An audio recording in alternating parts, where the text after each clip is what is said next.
the Breeders' Cup, it's the Haskell Stakes, and then it's a full field rundown from Trust the Profits. Today's video is brought to you by Assiniboine Downs Gaming and Event Center. And be sure to tune in to Trust the Profits live Mondays at 8 p.m. Eastern for Monday Night Lights, hosted by Matthew DeSantis.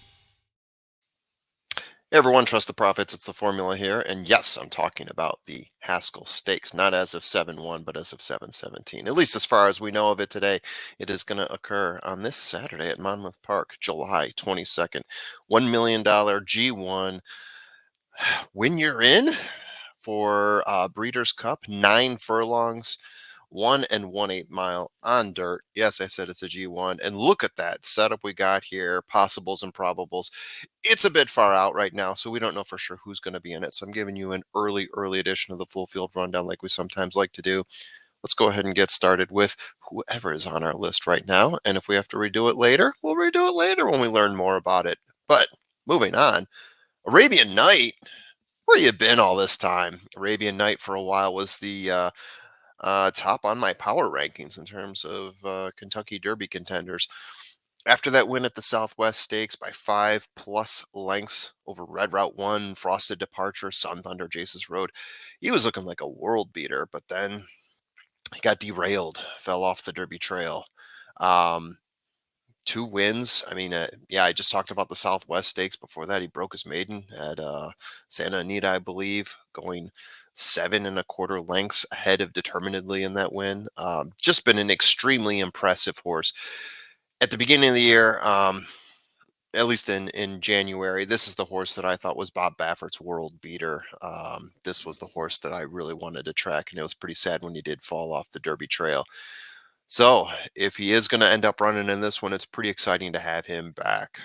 Tapit Trice. A lot of people love Tapit Trice. A lot of people don't like Tapit Trice because he's got some start issues. He's a bit of a deep closer. Last time out, he ran in the Belmont Stakes, a race that a lot of people thought fit Tapit Trice's MO pretty well there. He did lose that one to Archangelo, as we know, by 1.5 lengths. He was nose to nose with Forte at the end there, so no slouch. You know what I'm saying? He did start the Kentucky Derby a little bit slower than the rest of the pack. Started out in 18th, finished 7th though, 9 1/4 lengths behind the winner MAGE in that one. Was the winner of the Bluegrass, winner of the Tampa Bay Derby. As we've stated over and over, the longer distance he has to run, the better chance he's going to have to win. This field looks deep for Tapit Trice. Is he going to be able to pull a rabbit out of the hat in that last half of a furlong? MAGE is on the list. He's listed not as probable, but as possible. So I threw him on the list because it's MAGE. He's your Kentucky Derby winner. 3rd place at the Preakness, 2 1/4 lengths behind National Treasure and Blazing Sevens.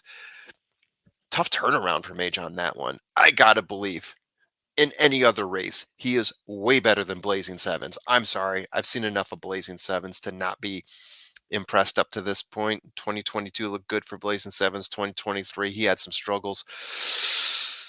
So yeah, I'm going to give him a pass on Preakness. Before the Kentucky Derby, he was 2nd place to Forte in the Florida Derby. Fountain of Youth, just his 2nd race, he was 6 lengths off in that one. But MAGE, I mean, he's your Kentucky Derby winner if he is going to be in the Haskell. Obviously, considerations be in place for MAGE there. Go Rocket Ride. Got a little bit of a cutoff there. Last time out, he did win in June. The Affirmed Stakes at Santa Anita, going 8.5 furlongs, winning by 1 3/4 lengths over Mr. Fisk. So scratched out of the Santa Anita Derby, falling off the Derby trail at that point. Previous to that, 2nd place to Practical Magic at the San Felipe Stakes. Stalked Hijazi for most of the race, overtook him, but then Practical Magic moved in. One race, broke his maiden off of a 6 furlong race, beating Sonorum. Richard Mandela, Flavian Pratt historically has been the jock here. Go Rocket Ride, a possible entry here as well. Extra Anejo. I mean, the hits just keep coming, right? We've got a whole bunch of horses. It's a good list of horses that were on the Derby trail and then eventually fell off, or were thought to be on the Derby trail very early on, but never really made it on. Extra Anejo is one of those.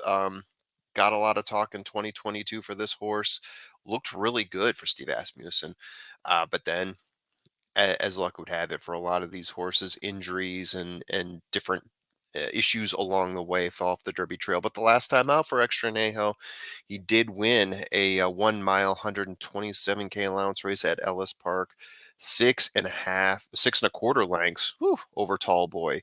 Previous to that, after a 7-month layoff, he did run in a 6 furlong race, losing by a length in that one at Churchill Downs.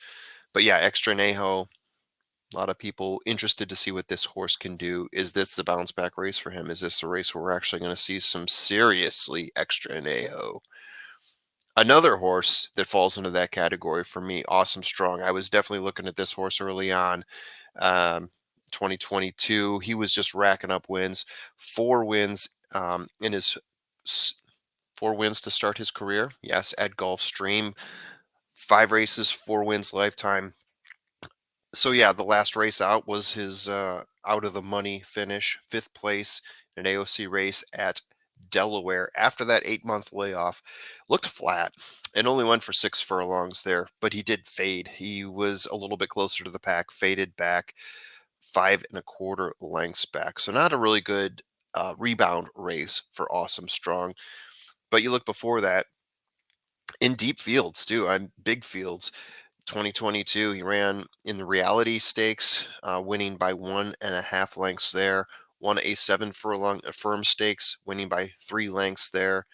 Won the Dr. Fager stakes, a 6 furlong affair, winning by 4.75 lengths there. So looked very impressive in the time that he had at Gulfstream. Is this his bounce back race? Did he figure some things out at Delaware? We'll see. How great is Nate? I mean, this is what we know. How great is Nate for, or at least this is what I remember him for, was the Gotham Stakes where lost his rider, unfortunately.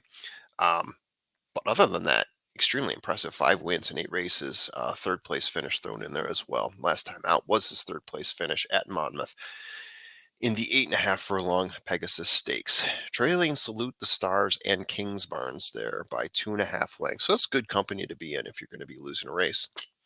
Winner of the Long Branch Stakes, going 1 mile and 70 yards, winning by a head over Awfully Cool. And Slip Mahoney also in that race, finished in 4th place. Yes, we know him for the DNF at Gotham. Before that, he did pile up 4 wins, all of them in small fields, 6 furlong affairs. Nothing super impressive, but wins nonetheless that he was piling up. How great is Nate? Possible for this race as well.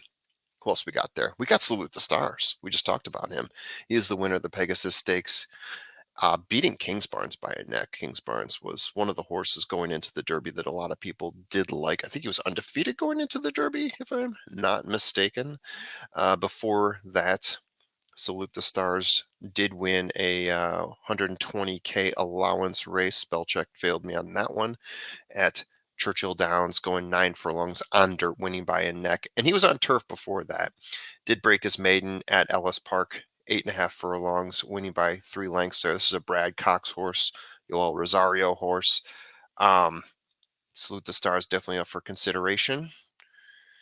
Big data. Big data. All 6 races have been at Gulfstream. Last 2 races had 2nd-place finishes, both of them going a mile, losing by about 2 lengths in each case, once to West Coast Cowboy, once to Il Miracolo. For that, he had 4 tries to break his maiden. After all the horses we reviewed already, big data, looking less impressive than the bunch. Who else we got here? Subrogate. One guess to who his sire was. So, Subrogate, 1 win, 1 2nd place. Last time out, 4th place finish at the Pegasus Stakes. We just talked about that one. He was the pace setter, though, setting a nice, furious pace. Before that, he did break his maiden in a 6.5 furlong maiden special weight race at Belmont. He is a pace pusher. So if we're going to talk about some of the other horses in this race, Arabian Night comes to mind. If Subrogate enters this one and Arabian Night does as well, I could see those 2 horses definitely being on the pace. One of them, I think, falling off. One of them, I think, probably hanging on. What do we got?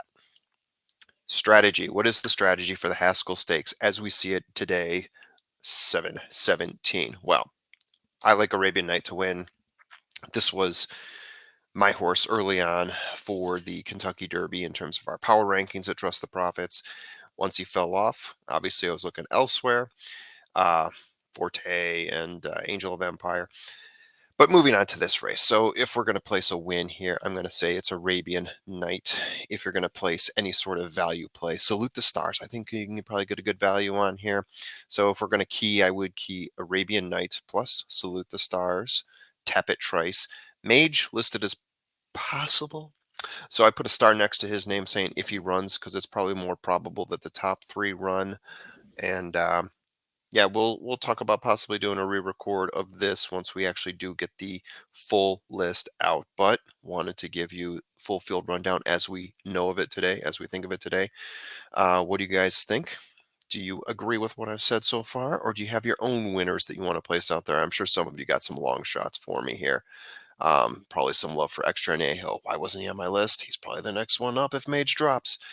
But hit me up in the comment section. Let me know what you think. Give us the old thumbs up. Give us a follow. And thank you for support and trust the profits.